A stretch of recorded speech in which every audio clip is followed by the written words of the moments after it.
You know that moment at work when someone else gets recognized for your brilliant idea? Or they were handed the project that you were secretly hoping for, well, expecting to get? You're frustrated, you're angry, and yet you smile and act like you're okay with it because that's just who you are. And you're certain that eventually you'll get your chance.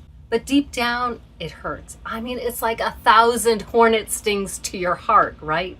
And just like if you were actually stung by 1,000 hornets, you'd flail your arms and you'd shake your fists at the universe and cry, "Why me?" Because honestly, who wouldn't, right? It's foot stomping frustrating, isn't it? Because you know you've earned it. Probably a lot more than they did. Because you're the reliable one, the steady one, the one everyone goes to for help, even the subject matter experts. Well, there's a truth that no one wants to admit. They're not going to pick you for those roles, for those promotions. When you're the quiet, dependable, deep thinking type, people tend to put you in a box. They may call you aloof, they may call you standoffish or antisocial, and sometimes just cranky, right? We're just like cats. I like to say I'm not only a cat person, I am also a cat person. I love the comfort of my chosen boxes. And yes, I definitely have an independent streak too. And for the most part, if you're like me, you like being left alone in your box just to do your job. We avoid the drama, we stay focused, but occasionally, every once in a while, we want to jump out of that box and explore the world and play with new toys. But here's the problem. Our supervisors, our managers, they love that we stay in our boxes. After all, we make their jobs easier. We do what we're told and we don't complain too much, but we know there's more to us than they see. If you're tired of feeling disappointed, frustrated, angry that no one will give you the chance to prove yourself, or if you ever wonder why this pattern keeps happening to you no matter how hard you try, stay tuned, because there's actually a very good reason that we don't break free of the box, and it is possible to get out of the box. So let's start by saying that you're not doing anything intentionally wrong. You're not petty or jealous because you resent someone else's success. You're human. So here's what's happening in those moments when you feel that disappointment, frustration, and anger. That's when your conscious brain at the front of your brain is doing battle with your non-conscious brain at the back of the brain. Because your non-conscious brain, it's doing what it does best, protect you. And how does it protect you? It protects you by keeping you in that box, because in your box, you're safe. And let me tell you, your nervous system is a total drama queen.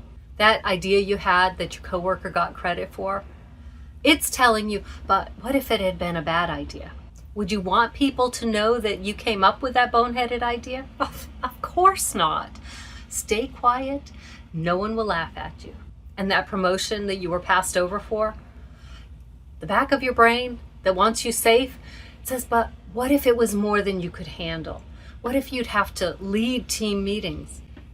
That means talking in front of people. Are you sure you want to do that? Of course you don't. There's a reason that public speaking is at the top of most people's greatest fears list. So your non-conscious voice at the back of your brain wants you to stay safe in the box. Here's what you may not be aware of. When your nervous system is cozy and safe, she's pretty chill. But the minute she senses threat, even if it's a tiny one, even if it's an imaginary one, she slams that panic button. She's danger, danger, danger, abort mission.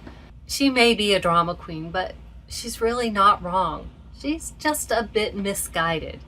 And she doesn't listen to reason. She reacts. So when she feels that trying something new might mean you're less valuable to the group, less secure in your position, she kind of freaks out, because belonging to a familiar group for your nervous system, that equals survival.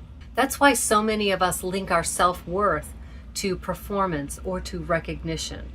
So your nervous system is always whispering, careful, your job is secure doing exactly what you're doing. Trying something new is too risky.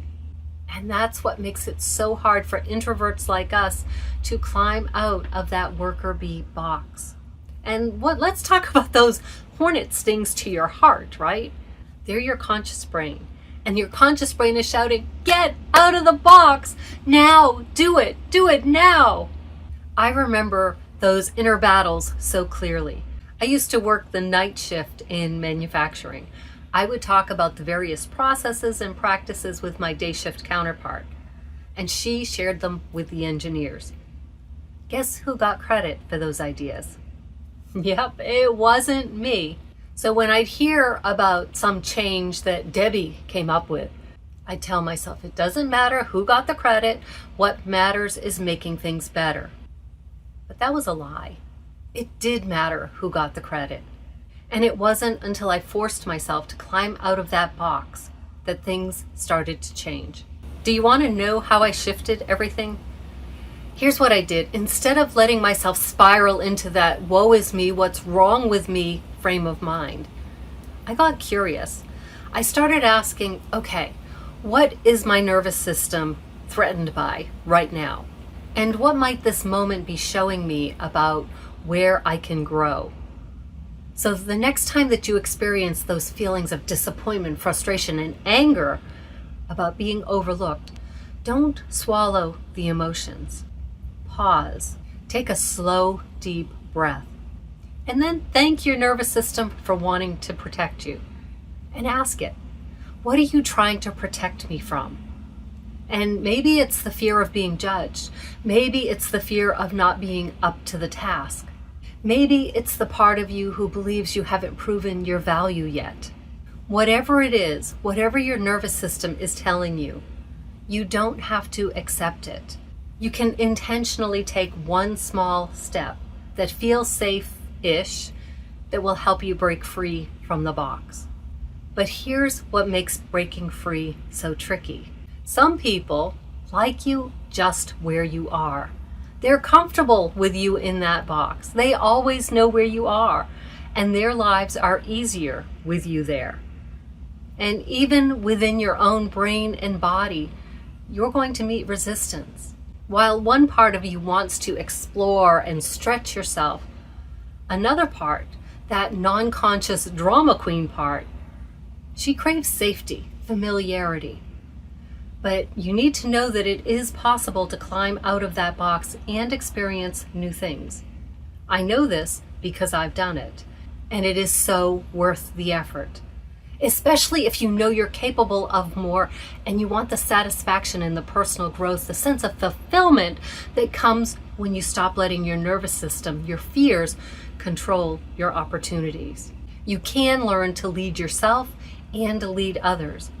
You can sign your own permission slips. You can define your value, your self-worth from within, and never doubt it again. Because let's be honest, the likelihood of someone else lifting you out of that invisible box are slim. Expecting someone to hand you the opportunities that you want most is naive. But here's the secret. Are you listening? Are you ready? The box was never taped shut. Most of the time, the flaps are open. You can jump in and out as often as you want. And the moment you realize that is the moment that you will feel free.